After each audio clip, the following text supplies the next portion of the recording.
Hey everybody, welcome to the RotoWire Fantasy Football Podcast. As always, brought to you by WynnBET, WYNNBET. Jeff Erickson, Chris Liss here. Chris is in a state of mind. It's been a rough week. The Giants had a brutal injury loss. The Bengals just had a stupid loss. So we got a lot of venting to spleen. Your team is stupid. Your team is so stupid. It's embarrassing. I'm embarrassed to be on the show with you, given that that's the team you root for. It's an embarrassment to me. It's an embarrassment to RotoWire. It's an embarrassment to humanity. That's all I'm going to say. You wino. All right, let's go. Let's go after it here. It was bad. It was that was a game of do not want. It was a very bananas game. It was a lot of fun to watch while in the midst of it, but brutal at the end. The kicker celebrating, thinking the kick was in the second time. Real kicker celebrates. Real kicker doesn't give a shit if it goes in or not. Here's what I'm going to say though. The NFL should have a mercy rule, just like they have in softball or in children's games, where if both kickers miss in regulation and both kickers miss in overtime for the winning kick, it's a tie. It's just declared a tie. We don't want anyone pulling a Rob Burrow in this. We don't want a situation like that. No. We just declare it a tie, and it's over. And the thing is, I had in the Super Contest, Bengals +3, and that was good, but it wasn't good. The other problem is Joe Burrow had a throat contusion, which sounds not good if you went to the hospital for it. And he did not look right. He was very bad in the last, 15 minutes of that game. He wasn't right. And I wonder whether that had something to do with it. Well, that interception at the start of overtime was terrible. But then he had a subsequent drive. They're moving the ball. And for the second time in 3 drives, they played for the super long field goal. Dude, Zach Taylor needs to be executed on midfield. Because here's the thing, dude. First of all, the first one was like 57 yards. The second one was 49. Yeah. But still, it's too long, and they should have gone on 4th down the first time because it was a better chance than kicking that field goal with their kicker. And it was just, look. I'm in the Super Contest. I've got a lot at stake here. This isn't a game. This isn't a joke, right. And these coaches are low stakes losers who know they're not going deep into the playoffs, and they're treating this like it's a freaking joke. They're treating it like a joke, and I've got a serious stake in this. I'm in the Super Contest, and I've got the Bengals +3, and they're not respecting the sacrifice of regular people putting serious Super Contest money on this. I feel like there's a disconnect between their low stakes joke of an organization and real life people who are living and dying with this point spread. And I just don't think this is I don't think it's legitimate. I hear you on that. And it was really awful not to take your considerations into account when they were. Am I wrong, Jeff? Am I wrong in this sense or not? I want you to weigh in here. You're not wrong. You're not wrong. I'm not wrong. I'm not wrong about this. There's at least half of the betting audience in most cases that are feeling the same way as you on that one too. I mean, you put $1,000 in the Super Contest, and then you're depending on coaches who take this as a joke. Like Zach Taylor's like, oh, this is a joke. I don't care about this. It's not important. Yeah. I hear you. And so it was really aggravating to watch this there. They settled, they punted in plus territory earlier in the game. Then they run that 3rd and 5 running play up the middle. If you're going to do that, you're committing to going for it on 4th down instead of taking a 57-yarder. I mean, it's that simple. And even if he makes it, you've got Aaron Rodgers with the ball. I mean, it's in plenty of time. I mean, not plenty of time, but time. As it turns out, we got lucky that that they missed a field goal too, but that was just awful decision making all the way around.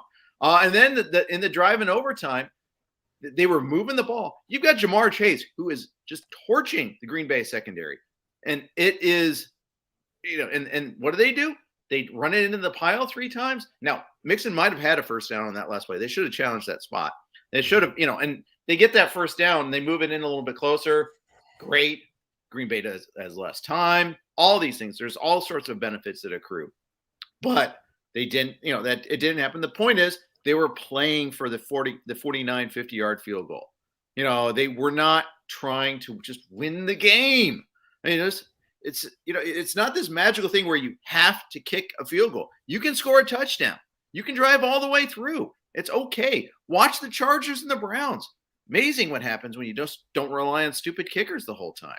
Now, the Chargers screwed up at the end too by allowing Eckler to get thrown into the end zone on that last touchdown. They should have just taken a knee instead of right. Why are you even? But Eckler, why are you even running a play? What a nutless monkey! You get thrown in the end zone. Eckler did a great play. He slid down when he had the touchdown earlier, and then he allows himself to get bullied into the end zone. Come on, a real man doesn't get thrown. No, but a real man does not score a touchdown against his will. Okay, a real man never scores a touchdown in his career that he does not want to score.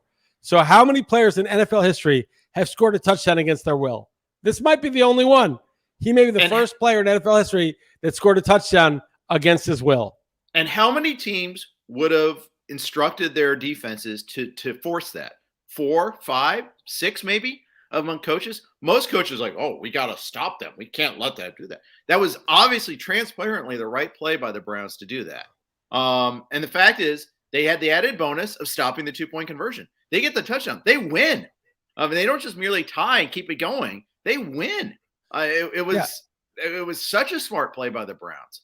And, we're looking at it as, oh, this is wild. It's crazy. But the fact is, that was the smart play. It was the right play. How many people recognize it? I bet you there's a lot of old school coaches. Can you see Mike McCarthy doing that? Can you see, Zach Taylor doing it? No, I don't. Maybe Zach Taylor, but probably not. There's sure as hell of a lot. Urban Meyer, he's busy eating paste under the, in his bar there or whatever. But listen. I don't want to hear anybody denigrating the Giga Chad Urban Meyer. I don't like this talk about Urban Meyer. Urban Meyer is the Giga Chad. Okay, he coached the game. He lost. He lost badly. He's lost again, and yet he still finds time to spend with his grandchildren. And yet, even while he's spending time with his grandchildren, he takes a little episode at the bar and he shares affection with different human beings, okay, in the bar. So the fact that you would denigrate the work that Urban Meyer does on his spare time, that's not even company time, I resent that, Jeff. I don't think that's fair. Winless team, team flies back all battered and bruised and saddened by losing that game on Thursday night last week. You guys figure it out. I got leaders on the team. You don't need me as a leader. What are you there for? No, and he's sharing affection with other people at the bar. So I think that's totally legitimate. Spreading love around the world. Yep. Spreading a lot of love. His love is out of control. Here's the thing, though. The Bengals is like, you're bearing the lead. That's not even like the fourth most important topic of this. I know, but you know what? I know you're going to go all Giantsy on me here, so I just had to get it in while I could. The Giants is the topic, but there's another topic too. But the Giants, dude, they show up. They're going to cover this spread. There's no doubt about it. They might win. Dimes is doing well. Saquon Bitcoin has already been unleashed. His knee is fine. Did you see? He got injured after a play. They're just kind of running while the play's over.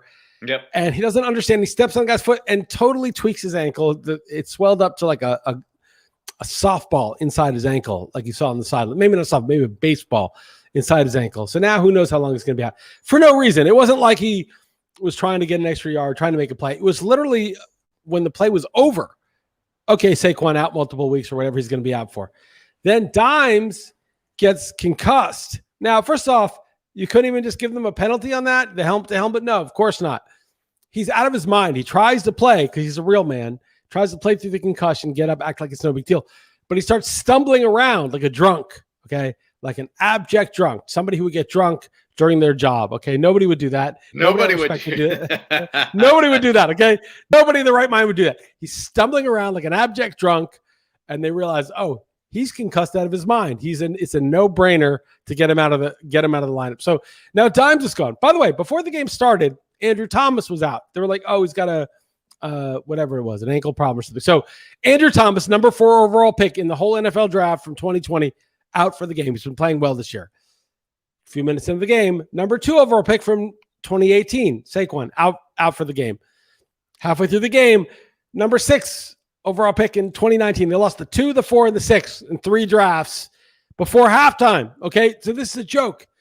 Then they're already without Slayton, hamstring injury. They're already out Sterling Shepard, hamstring injury. Great, they got Kadarius Toney, 189 yards receiving, 7 yards rushing, 196 yards through 3.5 quarters. He's destroying the Cowboys. Oh, he leaves with an injury, comes back in, obviously punches someone in the face for a good reason, because obviously the Cowboys deserve to be punched in the face, so I can't fault them on that. Punched in the helmet. Let's make sure this is clear. It was a senselessly swing. Senselessly punching a helmet and probably risking your hand injury, getting ejected, which I respect, but again, so now he's gone. Golladay, their $78 million, $72 million signee, out with a knee injury. The whole team's out. It's like it's preseason third quarter. That's the team they're putting on the field. And I've got them +7. That was unfortunate. And just dispiriting as a Giants fan, as a Barkley owner. I've got Barkley in 2 leagues. Barkley, to me, was like the number one player. He was a pass-catching running back with an improving offense. Whole thing collapses completely. I mean, as a Giants fan, you're like, it's a joke. The season is a joke. Why would you even care? Why would you even pay attention to football? It's like, it's like the game of sorry. You're like a nutless monkey going around the board and someone goes, sorry, and you go to the back, switch places with your token. It's like basically there's no point in earnestly drafting these players and trying to root for them to win and take them against the spread, because they all just get simultaneously injured in the same game. This is brutal. It was really brutal. Saquon's out 2 to 4 weeks. They're saying they're calling it a low ankle sprain. If I have to see one more picture of that swollen ankle, I'll make it 1,000 times. It's crazy. How many times? If your testicle was the size of that ankle, you would check yourself into a hospital. That's glad you went there, Chris. But it's a fact. It's a factually true statement. So adding insult to injury too, most people missed the Giants touchdown right after the Dimes injury, right? Because Fox went to a commercial, and of course, this is the second time today, by the way, the second time yesterday during the set of games that they did this. They had to squeeze in that one extra commercial. Let's get another commercial in. It's only 4th and goal. You have your starting quarterback. For God knows what, for some kind of disgusting food that will put you in the hospital. Some food that if you eat all the time, you will be completely metabolically destroyed. And they've got to show you yet another inducement to destroy your metabolism and not show the touchdown. I agree 100%. Yeah. So that was brutal. Devontae Booker is your lead back now. Do they have any else? And who's behind him? Who's the third back? Is it? I guess it's the there's a rookie. It's Gary Brightwell. Gary Brightwell. Yeah, that's right. Yeah. So, I mean, knock yourself out with Gary Brightwell. Gary Brightwell. He's not splitting the atom, but he's the backup. Yeah. So here's the thing too. But we saw with the Bears, the backup to the backup was Khalil Herbert, who had some game yesterday. He looked good. Yeah. And that's why I just wanted to mention him. But Booker is going to be an obvious target this week in free agency. So we'll do our Captain Obvious thing with him tomorrow. But clearly, he's going to be one of the guys. There's so many injuries. We're going to get to all of them here. I just want to mention. It was a bloodbath. I mean, Russell Wilson on Thursday night. I mean, you take out one of the top 5 players in the NFL for 6 weeks right on Thursday night. Yep. All right, quick note here from WynnBET. If there's one thing we appreciate here at RotoWire, it's making good decisions, and even more so, making the right decision. Listen up, folks. I have an incredible offer for you with RotoWire's newest partner, WynnBET, the premier digital casino and sportsbook app. WynnBET is now the exclusive sponsor for RotoWire's fantasy podcast. WynnBET brings you all the latest action with a user-friendly interface, moneyline bets, boosted parlays, over-unders, round robins, live betting, and so much more at your fingertips. Want a break from sports betting? Head into WynnBET's digital casino and take a spin on roulette, double down in blackjack, slam the slots, or try your hand at baccarat. WynnBET is currently available in 6 states: Colorado, Indiana, Michigan, New Jersey, Tennessee, and Virginia, while rapidly expanding. At WynnBET, the possibilities are limitless. WynnBET is currently offering all RotoWire listeners a risk-free bet up to $500 on your first wager. Download WynnBET now. That's WYNNBET. WynnBET, the exclusive partner for RotoWire's fantasy podcast. Can't wait till they get more than 6 states, so that way we get some variety in the read. And I just want to name more states. I also saw a commercial for them. That's one thing you get probably you get to avoid a lot of commercials where you're at, but they do now have a TV commercial out there. So just thought that was interesting. Listen, anyways, moving on. I avoid commercials like it's a bubonic plague. I avoid commercials. If I don't mute or pause a game during a commercial, I feel like I failed myself, because your attention field, the things you take into your attention, the commercials, the garbage that you absorb from corporate media, the stupid commercials, it's like eating junk food. It's like you think, I just ingest junk food. I'll stop doing that, eat a little healthier, but I'll just absorb whatever things come into my attention field, my eyes, my ears. Your eyes and ears are poison vectors, just like your digestive tract. So if you see a commercial, avoid it. It's a poison. It will destroy your will to exist. Okay, just a little public service, a PSA for the people who are smart enough to listen to this video cast. So Tom Brady is playing on Thursday night against the Eagles. He was the man, 5 touchdowns, easy win, easy cover. Everything was easy about that game. Did pick up a thumb injury, though. Supposed to be okay for Thursday night's game. He's amazing. He's 44, and he's making great throws left and right. And it's not just like great reads, but great throws. Like we saw, Big Ben's like a shadow of his former self. Rivers has retired already. Eli's retired already. Here's Brady just. They should bring Eli back. I think it's time for Eli to come back. I really do. Just to beat Brady. Can't be worse than Glennon, can it? Glennon wasn't that bad, to be honest. But if Eli came back, because he owns Brady, right? Brady's Eli's bitch, so he could do whatever he wants with Brady. So if a team is in the Super Bowl and they've got a quarterback issue, they should sign Eli. But otherwise, Eli is he was horrible for 7 years. I don't even know why. Geno Smith should have kept the job. But the point is, Brady I think he's coming for Peyton's single season records too. He owns Breeze and Peyton's records. He's coming for him too. He's trying to erase Peyton completely. He's trying to deny Peyton's existence. So I think Brady has a chance if he stays healthy to, especially with 17 games, it's a little bit of a cheat. Destroy the 55 touchdowns, 5,500 yards, all that stuff. Brady may beat it. But I have a bet against Brady. Dalton and I have a bet. Justin Herbert's my guy, and I'm not worried about it. As sick as Brady is, Justin Herbert is even sicker. He's so sick, especially as Justin Herbert running touchdowns. I mean, that's amazing. Justin Herbert is playing against a defense that held the Vikings to 7 points. Although the Vikings offense is another issue. But I think the Vikings held the Vikings to 7 points, perhaps. But the Browns have a good defense, and Justin Herbert absolutely tore it apart. Mike Williams, the real thing. Keenan Allen is he's good, but he's an afterthought. But Justin Herbert could be QB1 at the end of the year. Yeah, it's one of those things where the preseason hype was actually true on Mike Williams. I know the Monday night game notwithstanding. That was the thing that's so frustrating is they didn't target him that much against the Raiders, but boy, did they make up for that and then some. He scored one of the easiest touchdowns you'll ever score in one of those 2 touchdown catches for Williams. But they said Lombardi said at the beginning of the year, he's gonna be my Michael Thomas. He's gonna play that role, and he's almost eclipsing that. It's crazy. Maybe not quite this. It doesn't have the consistency, but that might just be receivers don't produce every week unless they're Devontae Adams. That's the only guy who performs like a running back. So no, Mike Williams is a top 5 receiver. He might be number 2. You can argue it. Tyreek Hill got a little banged up after the game, but Mike Williams is the 7th overall pick. He's always been good. Now he finds a coach that's like, oh, why are we just blindly loyally feeding 8-yard passes to Keenan Allen? We have the 7th overall pick from the 2017 draft, who's 6'4", 220, and has a little movement, has a little route running skill. Why don't we feed this guy? And now they're doing it, and it's happening.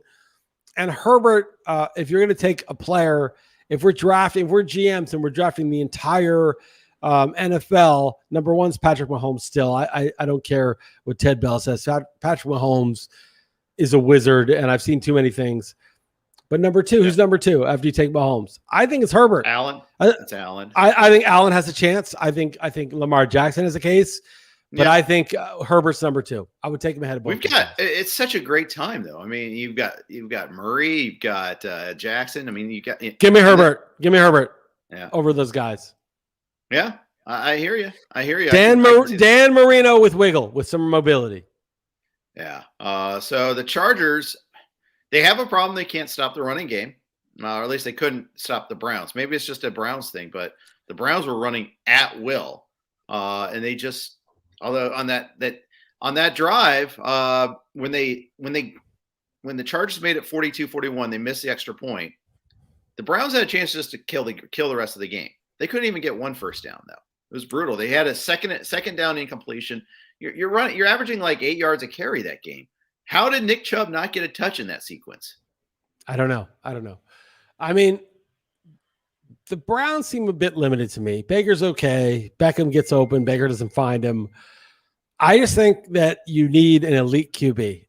Unless the team is so good around you that you can get by with an average QB. I think the Browns are trying to get by with an average QB, and the Chargers have a good team and an elite QB. I think that's the difference. Of course, the Browns could have won that game. They just didn't make a play or two. But a lot of games go like that, right? I mean, how many games match up where there's a play or two? But give me the team with the best QB. I mean, I think Mahomes is still the best QB in football, but I think Herbert is number 2. And given their, everybody's respective ages, if I'm a GM, someone takes Mahomes at 1, I'm taking Herbert at 2.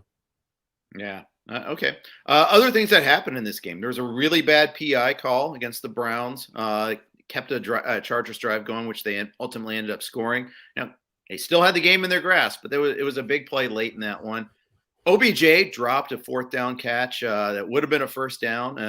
That worked against them. There was, of course, the missed extra point. The Chargers converting a bunch of 4th downs, which was fun. I love the Chargers missed extra points. The Chargers kicker is horrible. Yeah, but the team is good. The team is actually really good. I mean, the Chargers are like a Super Bowl contender. In fact, in the AFC, it's the Bills and the Chargers 1-2. Maybe throwing the Chiefs, maybe throwing the Ravens, but Bills Chargers 1-2. Yeah, I mean, they looked awesome.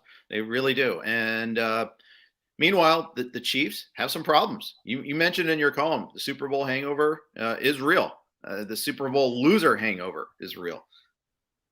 Yeah, I think the Chiefs, I wouldn't be surprised if they missed the playoffs. I mean, you get the Chargers in, you get the Ravens in, someone in the AFC South. It's a terrible division. You get the Bills in. So you got 4, and you got, 2 more teams, or 3 more teams this year, which is super annoying. I mean, there's no reason to turn this into the NBA where everybody's crap regular season doesn't matter. I think the Chiefs do make the playoffs because there's just not enough good teams. The Browns make the playoffs.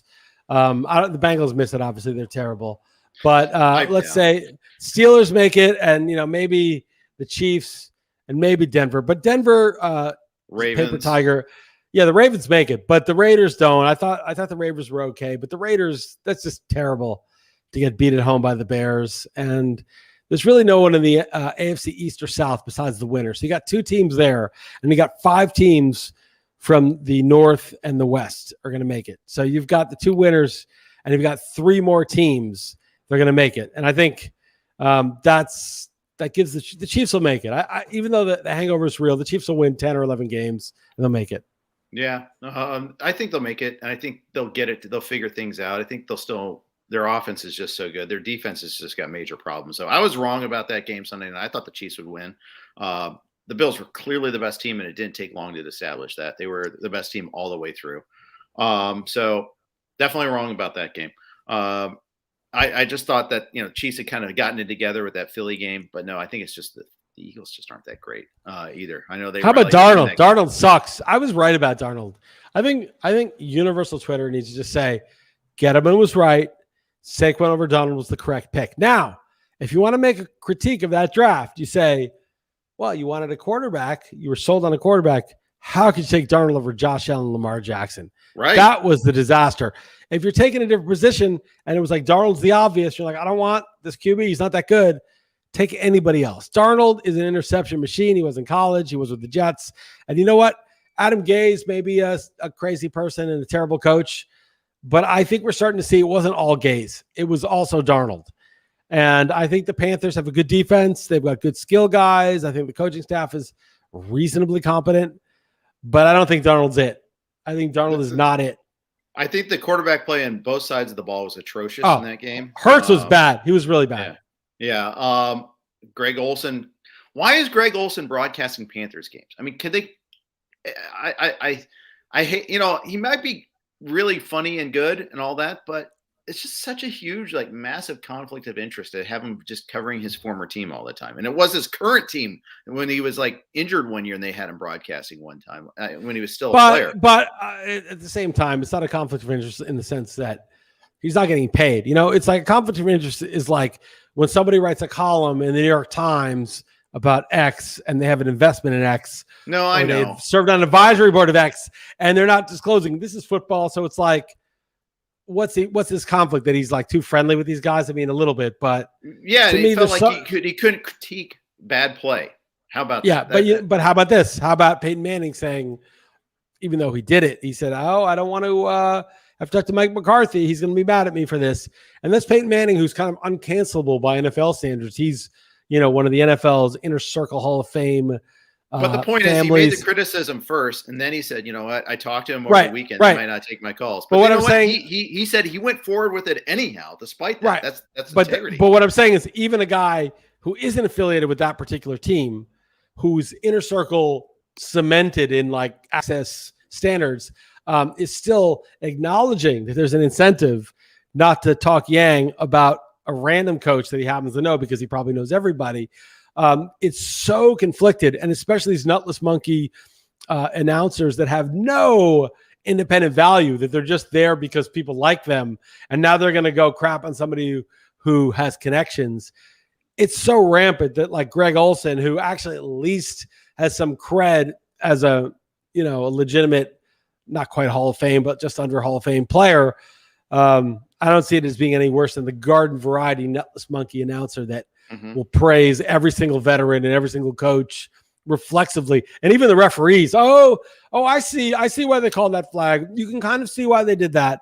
Not only they like sucking up to the coaches and the players, which is embarrassing, but they're sucking up to referees. I mean, just they're sucking up to the erroneous penalty calls out of a sense of, oh, I don't want the league to be mad at me, for me to like undercut their their representatives who are the referees. So I hear you, Jeff. And in generally, I'd be sympathetic to that point, but I think the rot is so deep in terms of like real talk. I mean, real talk. If you and I, if we had the broadcast, right, we'd be canceled immediately, but we would just be like, oh, this coach, why is he punting? This is embarrassing. Is he, his contract is up, or he doesn't think he's going to get hired. We would talk about it in the starkest terms, but they never say that stuff. They don't. They really don't. And they hew to the, you must have a good reason. I don't want to criticize this coach. You must have a good reason. No, your reason is that you're a nutless monkey. And here's the thing. Remember Steve Moyer had this column called The Outsider that he wrote on RotoWire. It was a good column. And Steve Moyer was a very reverend guy. Rest in peace, Steve Moyer. Good friend of ours. Great guy. And Steve was an outsider. He wasn't connected with like the baseball people or whatever. But because of that, he could say what he wanted to say. And he was just making observations very earnestly. And that's missing from insiders. So insiders do have access. Sometimes they have useful information, rarely. And if they have it, they rarely share it. But there is an aspect to it where they know something that we don't know. But for the most part, they're just a bunch of suck-ups, and people are outside are free to throw bombs at these people. And sometimes we make mistakes and we think we know something we actually don't. But most of the time, an earnest criticism from an observer that is unbiased with respect to their career advancement is way better than an insider observer that's completely captured by their own status in an organization. And what you basically get from, let alone legacy media, the New York Times, the real newspapers are disgusting, but even sports, it's a bit, you're getting the company line, and you're just getting it and getting it and getting it. And when you've been in this, and you and I have watched games for 35, 40 years, 45 years, you start to understand like this is bullshit. We're getting bullshit information from these people, and you're just attuned to it by now, Jeff. Yeah, exactly. We are, and it's frustrating. I want to talk about rookie quarterbacks. I want to talk about Justin Fields and Trey Lance, but first, quick note from Yahoo DFS. The new NFL season is underway, and Yahoo is excited to kick off daily fantasy football. There will be a ton of big prize contests throughout the season on Yahoo, including their multi-entry contest now being shark-free.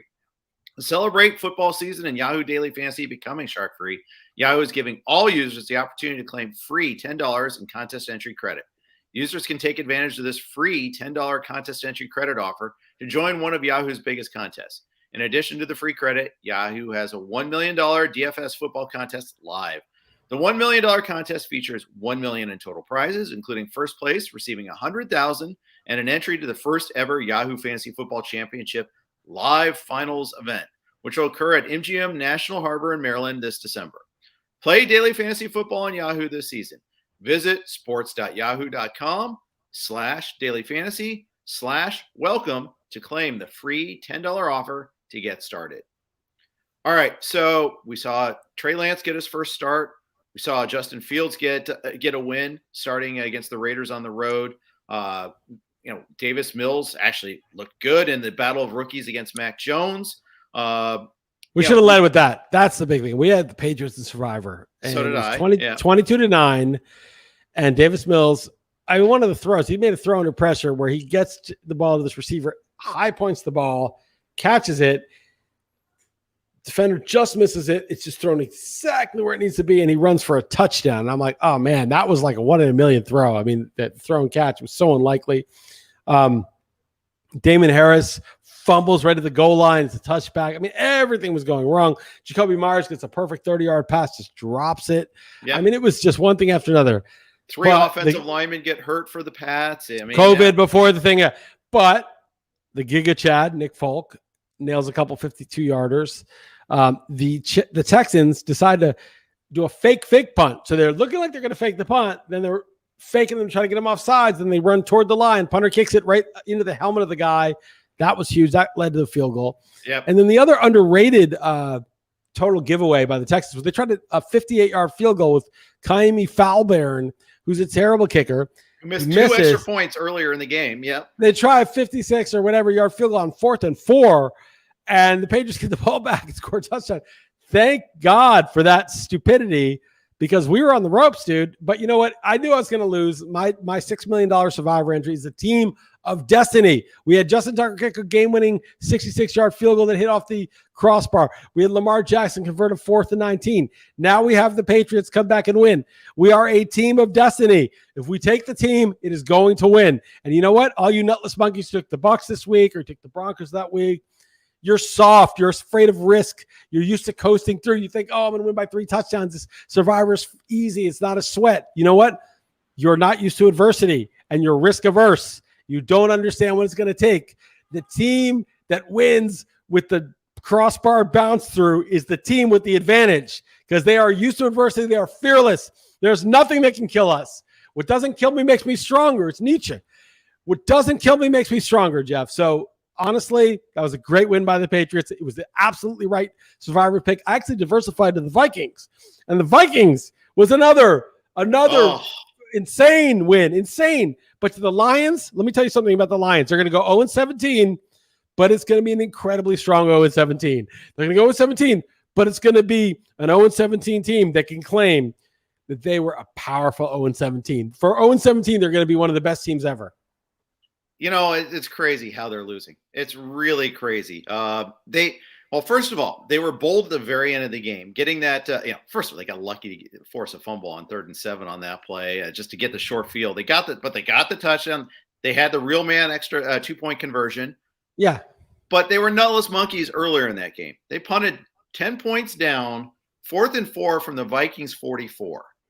And they took an intentional delay game so they'd have more field position to punt from. But they had a total nutless punt down 10 points in the 4th quarter on that. That was your karma right there. That's why you needed to be bolder sooner. And the thing is, yes, they had the 1-point lead, and that was bold and it was smart and all that.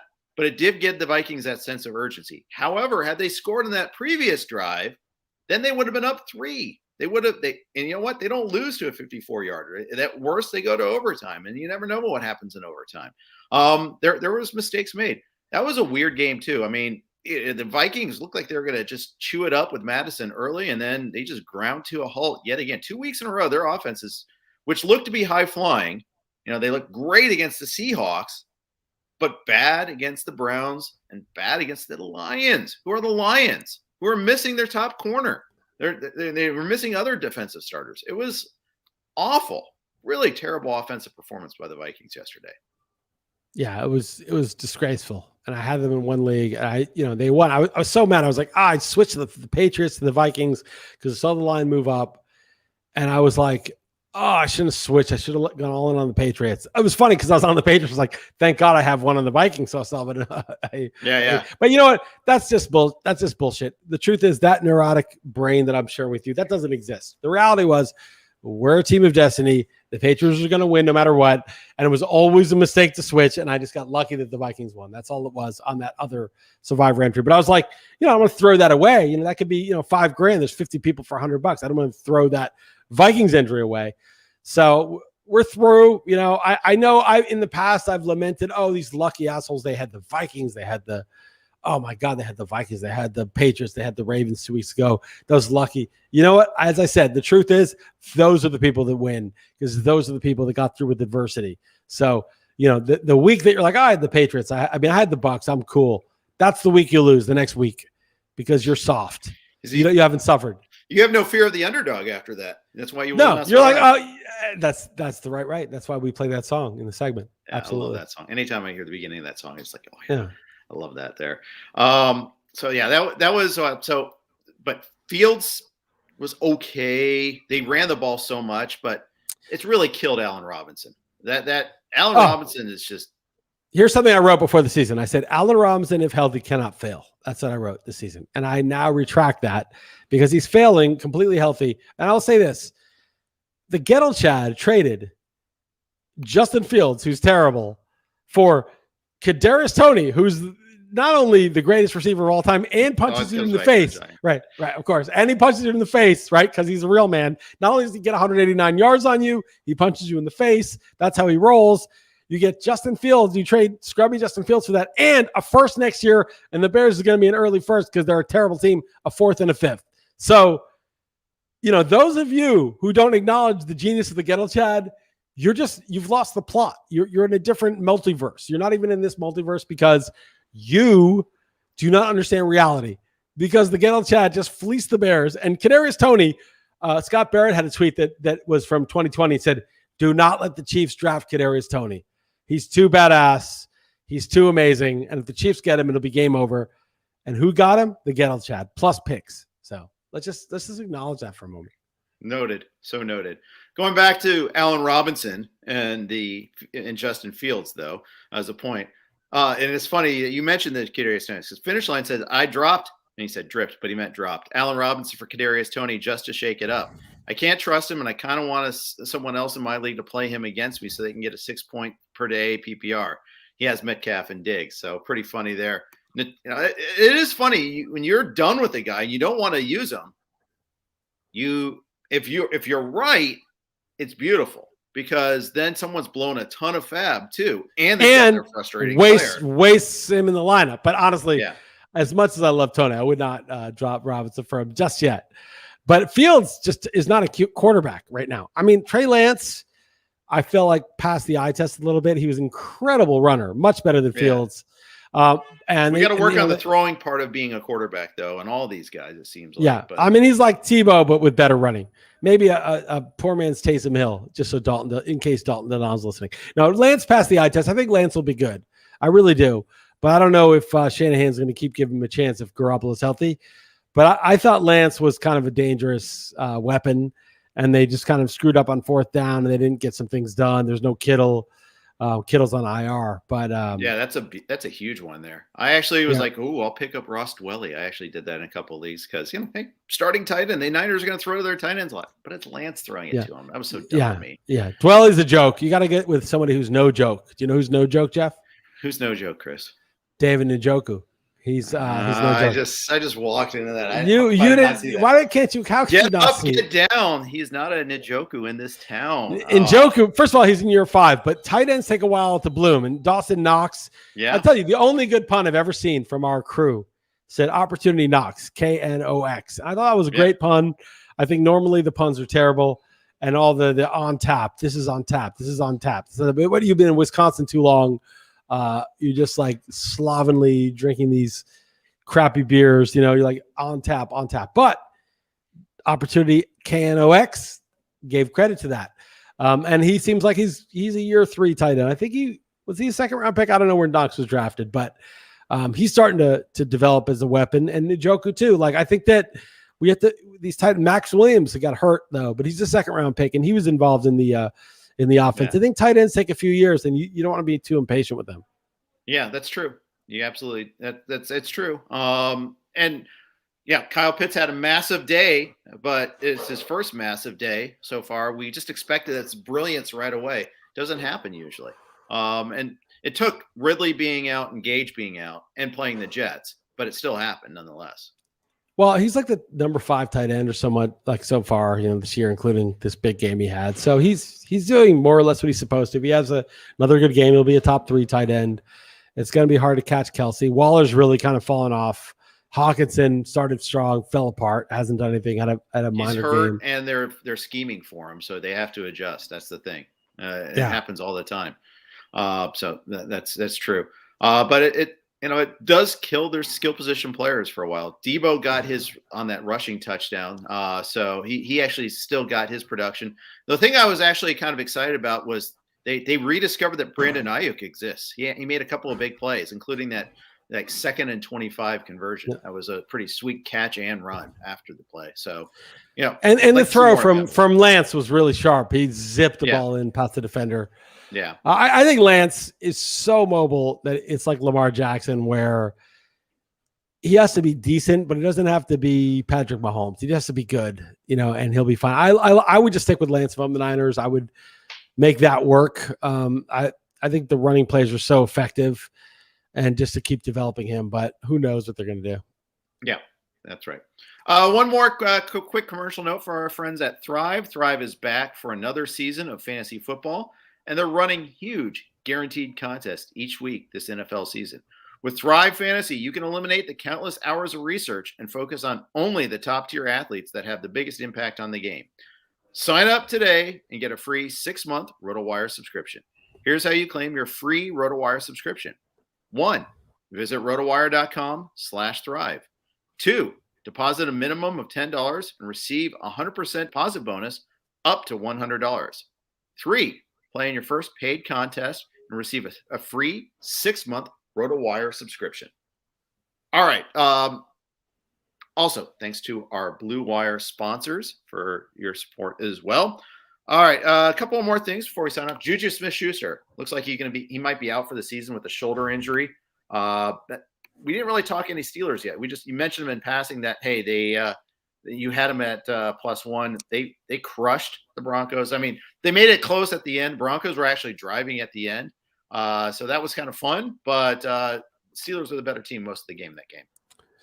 Yeah, I took the Steelers because I thought if it were lock, then it would be a lock for the Steelers. And then it ended up being Bridgewater, which meant it was kind of a fair line. So I kind of felt like 50% fair line, 50% lock. Okay, let's take it. And then it was Bridgewater, and the Steelers still kind of dominated. And you're right, the Broncos had a chance at the end, but it was sort of all one way. The Steelers defense is good. I think the Broncos are a little bit like the Raiders. They're okay, but they're not really a serious contender for anything. And I think, the Steelers, who are just an okay team also with a good defense, expose them a little bit. So I feel like the Broncos, Raiders, Bengals, sorry, Jeff, are just teams that got off to a little bit of quick starts. But in the end, you're going to have the Ravens, the Chargers, the Chiefs, the Bills. Those are the teams. Those are the truly good teams. Those are the teams. Those are the real teams, right? And one of them may make the playoffs. Maybe the Browns are good too. But like those 5 the Browns are good.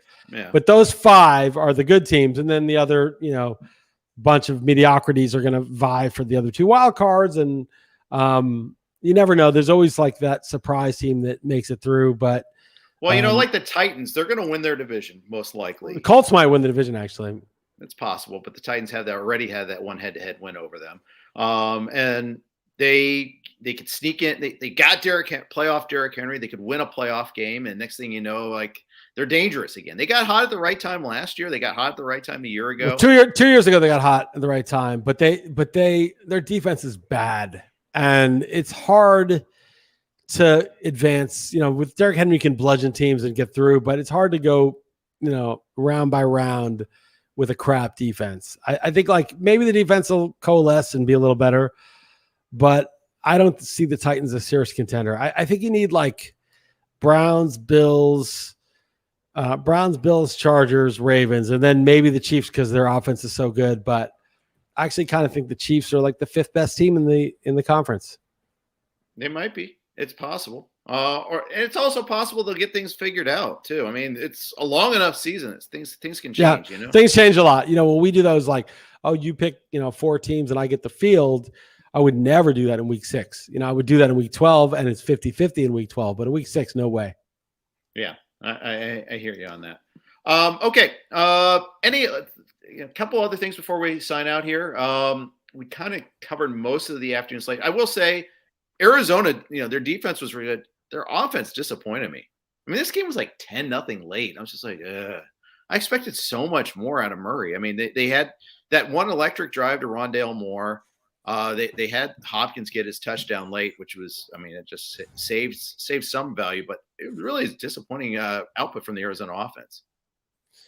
Yeah, I don't think Arizona is a great real life team. I mean, they're 5-0, so okay, that's great. But yeah, I would take any of those teams in the AFC that I just mentioned on a neutral field against them, even money, and I would probably take the Bucs against them even money. I'd take the Rams, even though they blew out the Rams again, even money on a neutral field. I think the Cowboys would have a good case to be favored against them on a neutral field. Mm-hmm. I think Arizona's fine. I think they've got Tampa Bay, interesting obviously. Players. Yeah. Tampa, I would definitely take it on a neutral field. But I don't think they're anything special. So we'll see. Maybe Murray takes the next step as a real life QB. But I still see, a bunch of I see them as like the 7th or 8th best team in the NFL. There's something to be said. You win without your best. I mean, they were all geared up last week for the Rams, right? It was a big game. Now they're coming home. Okay, we got the struggling Niners. Now, granted, it's a division game, a lot of things there, but you can't be up every single week. It's just, especially, and there's the ebbs and flows. So, I mean, they won without their best stuff. That's the way I kind of look at it there. Edmonds was banged up going into the game. He didn't do a whole lot. That's they still won. Or maybe the Niners defense got better. That's also possible too. So we'll see. The Niners had a shot. They couldn't close it. But yeah, I'd be very surprised if Arizona in week 13 was still one of the favorites to win the conference. Yeah. We didn't talk any Tennessee Jacksonville. There's no need. There's let that go. AJ Brown didn't look great. Jets. Yeah, he doesn't look like himself. And the Jets. Why did I bet on the Jets? That was stupid. I instinctively knew that was wrong to take the points. They were there, at the end, they kicked the field goal because Zach Wilson got sacked, in the third and whatever, and they had to kick a field goal to make it a 7-point game and not cover. But Zach Wilson does not pass the eye test to me. I understand that the circumstances are not ideal. But I think they got good value for those 3 picks for Darnold. They cut bait when they needed to. But I think Zach Wilson doesn't pass the test. I think, Lawrence against the Bengals, he looked good last week. This week he didn't. Yeah. And I think Lance has some upside. I think Fields and Mac Jones is okay at portions of that game. But this sort of vaunted QB class is it's pretty disappointing. Yeah. I like how the NFL is subtly saying to the London crowd, we don't really like you, but we're going to send you these crap games. We're going to give you Atlanta versus the Jets. We're going to have a really horrible roughing the passing call in the very first drive, just to illustrate how awful the NFL can be sometimes. I was playing football. It wasn't anything wrong with that play. I'm so astounded sometimes on some of these roughing the passing calls. That was a hideous call early on in that first drive. Next week it's Jacksonville and Miami. Really? London? I mean, give them a real game. They should have some kind of PCR test that you got to test negative for being a member of the Jets to get into the country. You have to test negative for being a Jet or a Jaguar, and otherwise they don't let you in the country. And that would solve the problem, because I feel like, when you have an immigration policy and you're just letting the Jets or the Jaguars in, it's not a serious immigration policy. So I feel like they need to get with the legislation and figure out how to prevent certain teams from despoiling the pitch, so to speak. Yeah. Saints were clearly the better team against Washington. Jeff, I made the Saints my best bet, just so you know. What's my record on best bets this year? I don't know or care. Why do you not study this? Why are you're one of the main voices on RotoWire, and yet you don't know my record on best bets? How is that possible? It's amazing. It's truly amazing that my priorities are elsewhere. It's amazing. What is it, Chris? 5-0. 5-0, Jeff. Good for you. So it's 1-32 by dumb luck. Okay. And we're going to keep this going. When we get to 17, 2 to the 17th is what? 1 in 120 something thousand, 130,000. then you won't be able to say it's dumb luck anymore, Jeff. And you will be paying attention, I guarantee. I won't be saying it because I still don't care unless you're actually betting it. If I'm 17-0 and you're pushing it forward, playing it forward so that you're actually getting the benefit of it there. $1 for the first one, and we go up, and then that's it. The books wouldn't take my bet anymore at that rate. But 2 to the 17th, Jeff. Do the math. Get a calculator. I'll just wait for your 5-minute explanation on Sirius XM about the math. So absolutely, it's a winning. It's a big winner. We're talking about every new audience every 12 seconds. That's a real that really puts that to the test. Yes, it does. Yes, it does. Okay, that's gonna be it for today's podcast. I want to thank WinBet for their exclusive partnership all season long. I want to thank the Lisbon establishment that served Liss 2 bottles of wine. It's Heather's 50th birthday. So I got 3 bottles of wine. Her friend flew in from London. It was a big extravaganza. Unfortunately, combined, they drank 1. I drank 2. So that's how it went, So what are you going to do? You got to do your duty as a husband and a gentleman. And sometimes that entails drinking 2 bottles of wine. And you don't say, I can't do it. I got a podcast coming up. I got a radio show coming up. You don't do that. You don't make excuses in your life, Jeff. Yeah, I hear you. Last question. Should I trade Diggs for Chase? No, because Burrow is getting his throat contusion checked out and yes, for the better offense anyhow. So I would not do that trade. I would keep Diggs. No. Anyways, thank you, everybody. Thanks for listening. Thanks for commenting. Appreciate you all. We'll be back at you again tomorrow with Joe and Jake talking free agents. Listen, I'll be back at you again next Monday, and you can catch us in Sirius XM in a couple minutes. Take care.